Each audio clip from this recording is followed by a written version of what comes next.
Welcome to the Bold Analysis, ladies and gentlemen. I'm your host, Simon Opio, and today I'm so privileged. I have opportunity to talk to a guest, a man who has helped and helping many to grow in various careers. I'm talking about a journalist by profession and a political analyst. His name is Kevin Oduor. How are you, sir? I'm fine. How are you doing? I'm doing fine. So the guest is here to shed some light on three matters that have been trending in our countries. I'm talking about the mass action. As you know, Raila Odinga did it again. He said never died. Again, I'm talking about the China Square. And again, we are going to conclude by the trending news on LGBT. Stay tuned. What's up? Yes, sir. How are you? So, the other day, Raila said that he gave an ultimatum that in the next 5 days, he's going to call for a mass action. Actually, in the next now 7 days. Okay. Yes. So, tell us, what is all about this? What is all this? You know, the mass action, if you remember, it came from irreducible minimums. Okay. Some 6 demands that he mentioned when he was actually holding the Jacaranda, the Jivanji Gardens event. Okay. And they were touching on 2 things: electoral injustice and also the issue of the cost of living. Yeah. For me, I have always insisted that electoral injustice call would easily create the political divisions, because those who support Kenya Kwanza will not buy it. Those who support Azimio la Umoja will stick on it. But then the cost of living question remains a little bit louder compared to the other things that were in the 6 demands. So here we have mass action. You know, I have seen a lot of scare strategy by the head of the executive, President William Ruto. But I've always been wondering the fact that the issue of mass action is not new. Okay. And for you to handle it casually, however you want to handle it, you're just trying to lie to yourself. Just the other day, yesterday in Embu, there was a protest. Okay. Residents blocked the Governor Cecil Mbarire's motorcade. They were asking for water. In Kirinyaga, okay, Waiguru is having rough time dealing with business traders that are asking for better conditions of the market. I think that was in Kutu's market, I think, if I'm not wrong. Here in Nairobi, we've had protests in City Park market. Yesterday, we had the ones for traders. So already the goose is cooked. I think for Kenya Kwanza, they cannot escape the fact that there is a public pain going on. So, you know, you cannot dismiss that mass action. As we talk to you today, there's some group of, some few boys who are in town. They were protesting and they were arrested. So the protest is going on. Maybe a time when Mr. President is always responding to all these matters, he always tells Kenyans to be patient. Don't you think Kenyans are impatient? Because we understand there are some matters that cannot be considered, that cannot be concluded in a day. You know, patience is relative in the sense that you can only be patient waiting for what's better. You know, recently I interviewed a gentleman here, and he asked me that even if Kenya Kwanza is not giving us answers, let's see hope of those answers. So patiently waiting for what? You know, okay. You know, need to say, let me wait. What's waiting? What are they waiting for? He's always telling Kenya to give him some time, like. But can all the things wait? If people are sleeping hungry, if in Kirinyaga, there is I saw some lady there crying out, saying that the MP had told them, was giving them some relief food, and they had to queue in the line for 15 hours waiting for that food. If Kenyans can't put food on table, between food and, you know, can food wait? People are hungry. So there are things that ought to be done as early as yesterday. That you cannot have the long-term goal of reviving the economy. But whom are you reviving the economy for? If you wait for the population to die, then who is going to enjoy that economy? Of course, we are told we are preparing it for the next generation. But economic recovery process, yeah, the template is very clear. According, if I'm getting what Kenya Kwanza is saying, they're saying we want to increase our tax base, and that's why we've had the interventions of the Hustler Fund or here. They've had the interventions of going after the big fish, so that when we have an expanded tax base, we will be able to service our debts using our taxes so that we can free more money for development instead of borrowing to pay salaries. Okay. It's a very good theory, or rather it's a very good strategy, spoken.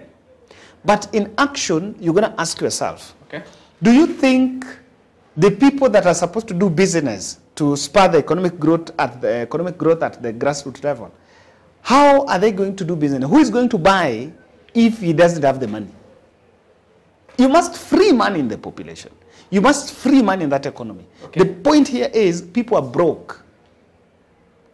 It's plain truth. You know, look at Hustler Fund. Okay. Instead of taking those billions, I'm one person that is very skeptical. Okay. We are being told of some 15 billion have been dispersed to people who are doing businesses. 15 billion is not in this economy. It's supposed to be loan. It's not soft money. It's a money that you go into the app, you apply, and if you get it, it's disbursed in your phone. So you have it. So do people have that money? Are you like criticizing Hustler Fund? Because as far as I am concerned, Mr. President launched that particular project with the main aim of small business. My point is this, that people don't have money. There is no money in the economy. That is the point. The cost of living question is because people are broke. They're broke because there are things that we are doing that do not have the feel-good effect. But we understand this is not the only agenda Mr. Odinga is driving. Don't you think he's taking advantage also to push for his selfish agenda? I will not deny because I don't have evidence. But look at it this way. I listened to the president just a few minutes before we went live. He's saying that the gas cylinder is going to retail at 500 shillings. Okay. In the next 2 months. I think that is June or July. I think June. Let's say so, June. What is the target there? Spectra International. That is Raila Odinga's, that company is linked with the Raila Odinga. It was actually founded in 1979. That's what I once realized. Okay. Then look at the African Union envoy job. That job, Raila was fired, and he was actually William Ruto influenced for him to be dropped. But so we don't have evidence about this. No, but he has said. We don't have no. Is Raila himself said this. So. Raila is saying that he told Faki, the AU chair, that he wanted to be relieved. Okay. But he's also accepting that when Ruto met Faki in Ethiopia, they talked about a position. Ruto requested for him to be dropped. He said that in the KTN interview. So Ruto had a stake. The point is here, the point I'm driving is this. Okay. Who, if it was not Raila, if it was the other people, na asikie kwamba kampuni yangu itafungwa, hiyo Spectra itaenda chini, hiyo kazi ya UN, if there is someone who would be willing to drop to lose the UN job, that cannot be someone else if not Raila. So however much it can be looked at in terms of a personal gain, personal fortune, of course, as someone who is in the war, you also need personal fortune. You're entitled to personal fortune. But I don't see that as the big driving force, because himself, he's being fought by all sides. Okay. I think even Mama Ida would call Raila and tell Raila, can you leave it? Our jamaa kama nataka kufunga Spectra. For the past many years, Raila Odinga has been in the game. I mean, leading the mass against protesting the government. Do you think it is time for a new face, somebody fresh to come in? Because like Raila Odinga has been doing this, but no change has been done. That question has been asked a million times. Okay. That question, I don't think there's any single interview when people are talking about Raila Odinga, that question it's like never missed. Yeah. And for me, I've always argued it that way. Do you think there is anyone who has been stopped? No one, because after Ruto was sworn in, the Kenya Kwanza administration came into power. Raila took a backseat. He retreated until December, when the plot to remove the Cherera force emerged. Then he started talking. But when it was quiet, you will see Kenyans were asking, "Where's Babaman? Babaman, talk for us, speak for us." So he has always taken his position as the people's defender. You know, over time, you can even see now, he's talking about the cost of living. The posh Kenyan professionals, people who only speak the big English in the TV screens, yes, they've retreated to social media, Twitter. They can only attack, they can only go speak about this, speak about that. But Raila is not a Twitter person. Okay. Raila is a people's person. He always go to the ground. So that to me, I don't think we have mass action that he has called in the next few days. Those who want to take charge and those who want to take over, take that mantle, I think everyone is invited. Don't you think Raila Odinga is just interested in handshake? However much William Ruto has told him many times that he will never and he will not allow handshake. I don't see a handshake, because I can tell you there is a very narrow understanding. Yeah? There is a very narrow understanding, and the narrow understanding here is that Raila is pursuing his own mission. Okay. I can tell you, for sure, without a iota of doubt, okay, that it's about the people. For now, where it has reached a plateau, where it can't go back. It's plain that he's gone back to the people, and the way they've been doing their messaging, look at the Gauchos and the Nuru Okangas that have now got themselves in the platform. Look at that that movement for defense of democracy. Okay. People have got themselves into that platform, and he has decided to shred off, rather to remove the big boys. Okay. The Ongwais who are running away, the Charity Ngilus, even... But they are silent. They're silent. Yeah. So he has taken the people. So let me ask you, if Raila is to go to a handshake, where does that put the Nuru Okangas that day? And is it going to work for Raila and the other team around Raila Odinga? Let me just tell you something. I normally tell people, followers of the Bold, that no one wants President Ruto to fail. Because when he fails, all of us fail. But when he succeeds, all of us succeed. This is the truth. That with the way things are going, 2027 is going to be a very difficult contest for Kenya Kwanza. Okay. And I'm not biased. I don't want to make a very biased opinion. But here I can tell you that if things go this way to 2027, yeah, Ruto's re-election is in limbo. What do you mean by that? Ruto's re-election is in limbo. He is likely to lose it. I know people have bragged about deep state and deep what. Maybe if he activates that deep state, yes, he activates the Nigerian deep state style. You know, see what has happened in Nigeria. But he's like a man like no any other. William Ruto. No. Remember, he's William Ruto. You guys this time he has all the, everything that's checked to be there. You guys are overrating. By the way, do you think many Kenyans are saying the beginning of all this problem began when Raila Odinga handshake with the Uhuru Kenyatta? Do you think this time when William Ruto will finally agree and give in to the handshake thing, do you think life will get more worse? I can tell you, you guys are overrating Ruto. He's overrating. He's overrated. You know, I've seen Salim Davadi bragging, oh, not even regard this. Oh, tuliwashinda na deep state, tuliwashinda deep what.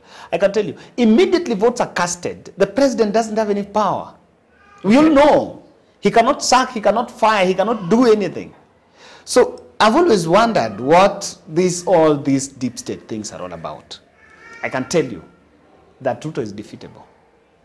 What's 200,000 votes? The 200,000 votes contested, and 8 million people kept off.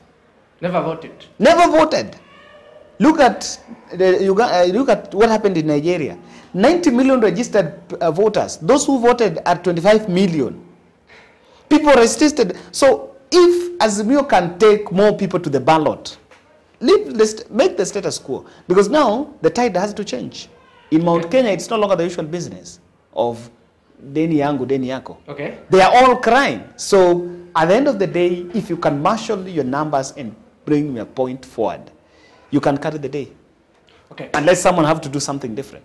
This topic has been there in mainstream media and online social media platforms. People are asking questions. There is a lot of confusion. Like many do not understand what is all about China Square. Can you at least shed light on it? What all about this China Square thing? I can tell you, not blinking an eye. China Square is borders extortion. You know, it borders extortion. Both sides. Listen to what the traders are saying. They're saying, The China guys are spoiling the business for them because they are selling at a low price. And according to what the traders and importers are saying is that the same investor who is owning the China Square is the manufacturer of the products they're selling. Which I want to ask you guys, it's a total lie. Can I tell you why? Okay. I was speaking to an Uber driver and I was asking him about the China Square. Then he told me, Kevin, inside there is everything. Electronics, clothing, there are fruits, like foodstuffs. Yeah. There are a lot of stuff. So this one investor is manufacturing all these things. Almost impossible. It's almost impossible. This one investor is manufacturing clothing, is manufacturing phones, is manufacturing... No, sure? Almost impossible. There's something you're not being told there. Okay. So that's number one. The moment that Chinese investor said he was making sales of 10 million, I said yes, that was the red flag. Kenyans, we are capitalists. Okay. We are capitalists. From where I'm standing, let's look at what happened. These traders were supposed to meet together in Gachagua. They met last week. Then there was a meeting that was slated for this week on Wednesday, yesterday. Okay. So that meeting was supposed to be today, which was supposed to be a dialogue sort of. Tell me, if Rigathi Gachagua met traders and told them they were going to fix a meeting, and indeed the meeting was fixed yesterday, what was the essence of the Tuesday protest? Because, in my opinion, I think because they had not met. Remember, they had secured the appointment. Okay. They had secured the appointment to meet Rigathi Gachagua. So why were they protesting? I can tell you, that protest was state-managed. It was organized. And it was organized by the Mount Kenya team, the Moses Kurias and Rigathi Gachaguas. In fact... Are you trying to say that all this is just trying to fight for the right of Mount Kenya? No, these guys are just using the masses to push their own interest. Look at what the people that went to protest, what they were saying. They were talking about China wanatumaliza, all that story. Yeah. You got? But then, I can ask you this question. China closed, huh? The shop closed. The very morning, there was a raid in that shop, and the government picked some 50 million worth goods, and they said some counterfeits. Huh? Okay. So let me ask you, what did that Mandamano achieve? What was it? It was just charging the masses so that they can wind the emotions around the issue. But because they know very well that on this China issue thing, we are protecting our businesses. And I'm not against protectionism because that's a responsibility of the government.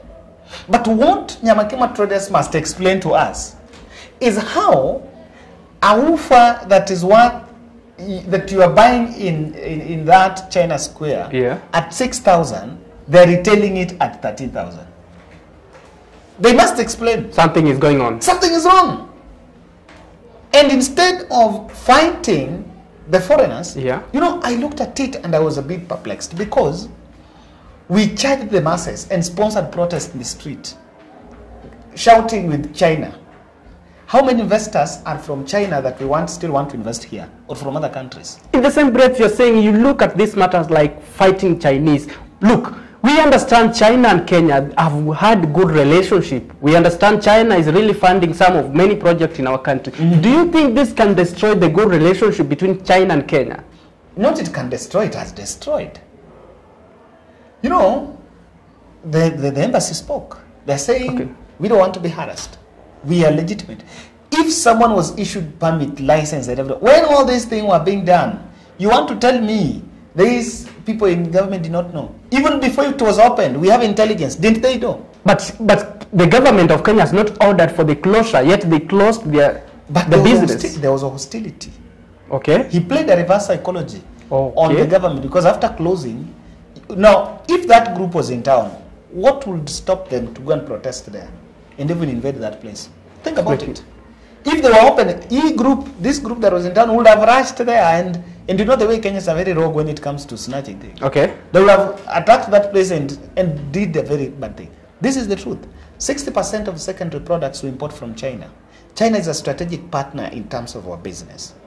We need just to interrogate. The problem is within our borders. Let's not lie.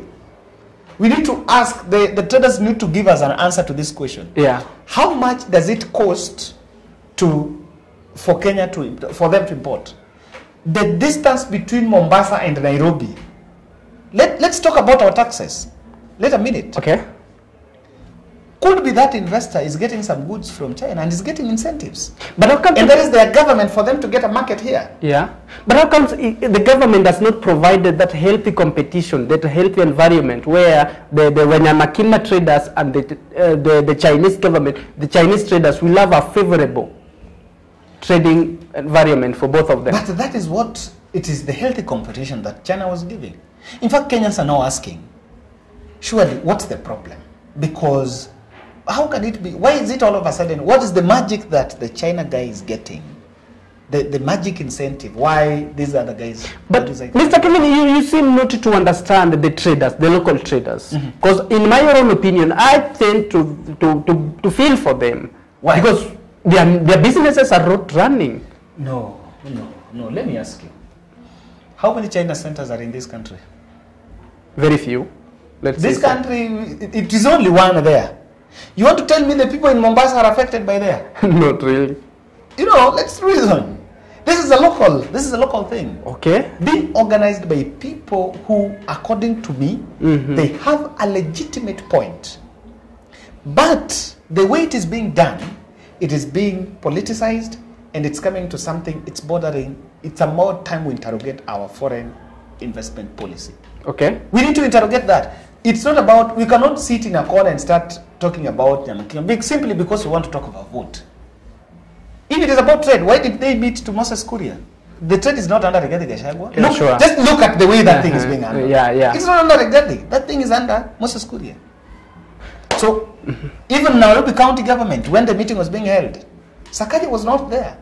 We had people from the ministry, foreign affairs, trade, I don't know, Rigathi Gachagwa's office. I think even a representative from State House. We need to have a representative from Nairobi County. Okay. While Nairobi County is the people that license those businesses in Nairobi. Okay. Rigathi has a bad blood with Sakaja. Let's say there is. No wonder there was no representative from the country. So, I want us to wrap this interview with a very particular topic, and this matter is very important for Kenyans. It really touches about our culture, our tradition, and our norm. We understand Kenya is so rich in culture. About this particular LGBT issue. LGBTQ issue.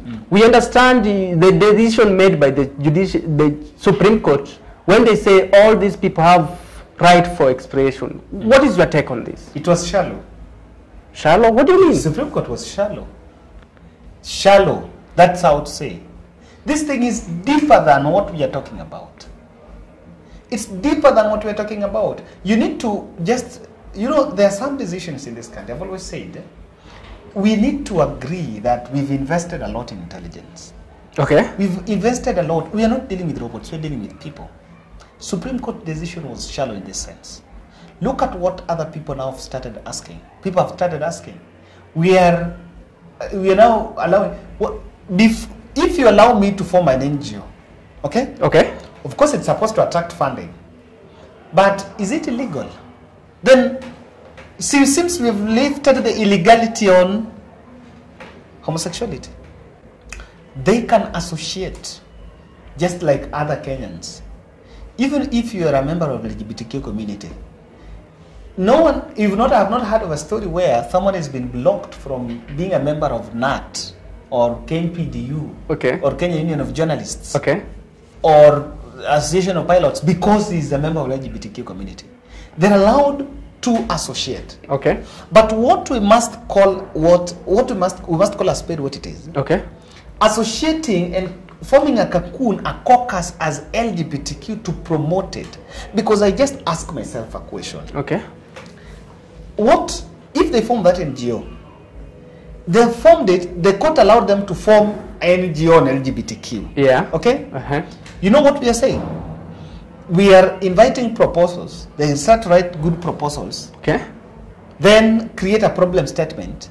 The way LGBTQ community, I don't know, are harassed and passing through problems. They get funding. And here, you just know the way our community is very porous. We are very porous and vulnerable. Okay. The moment someone will know that that NGO supports LGBTQ, eti kwamba ukienda kwamba unateswa utapewa 10,000, 5,000. How many people will go? So many. That's the point. So many. That is the point. There is no problem with your sexual orientation because it's your bedroom matters. But we cannot provide a thriving ground for people to come. We cannot do judicial activism. And I'm wondering, the president is quiet. Now that's what to be shocked. You know the president, the way he's a man who will always try to weigh into react to things. Today he's speaking about gas, about mandamano, about this, about that. This is the topic. Something that is really trending. Yeah, this is the topic. Muslims are talking. The cleric, the clergy. There was, in fact, I was shocked. Some members of the clergy in Mombasa and Kisii were saying they want to protest. So, who is to be blamed? We understand that they say charity begins at home.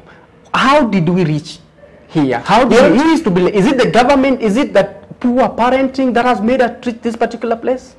That we can now talk about LGBT? Who to be blamed in terms of legalizing it? Yeah, sure. Or accepting for it to be, for that NGO to be created? Yeah. I think we just need to say it as it is. Yeah? What we call democracy is not defined. Okay. Democracy should be just electoral justice. It should start there. Okay. You know, it should start there. Okay. Not coming here to make some very unfamiliar, unpopular decisions, then you say democracy. Democracy is vote casted first. Let's start there. Vote casted, counted, and the winner given to the owner. It should start there.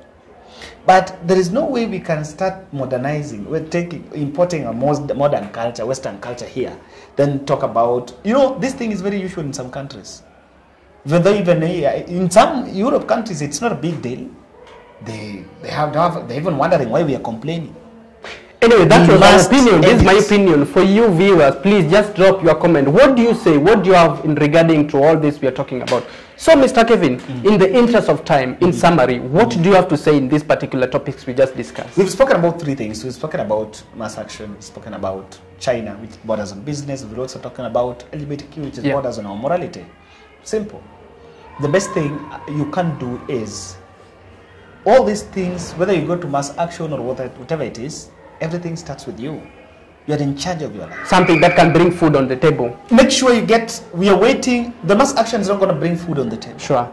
That's it. Yeah. So get out and work. And I know there is no work. Someone will ask you there is no work. I used to work with Jalango, and Jalango used to tell me one thing. Kwamba, but I was a producer when they were co-host with Mwakideo. Okay. And he used to say that hata kama unafanya kwa hapo karibu na inaitwa aje car wash. Okay. Na hakuna gari inaoshwa. Enda ukae hapo. Angalia hizo magari zinaoshwa. Yeah. Mtu anaweza kwenda sababu osha yake. So that's the point. Okay. Get out and do something. If there is nothing, do that nothing. And start. Passionately, I want to speak to graduates. Okay. Journalism. Online is a multi-dollar industry. Come. Get in it. Get your phone. Yeah. Put your phone out there. Can you talk about sports? Can you talk about politics? Can you talk about culture? Can you talk about it? Give people something. Let people listen to what you have. Yeah. And create a community around you. You eat with that brand and life moves on. Don't wait for jobs, because even people are leaving mainstream to come for content creation. For me, I'm a brand ambassador for content creation. For our viewers, for our young graduate listening to us, understand, Amber can testify this really work. He has given us challenge. Please go out, let it work, let's make it work. We really appreciate for your time. This was our time. Let's meet tomorrow, same place, same time. Bye. Bye. Ochako ngadre?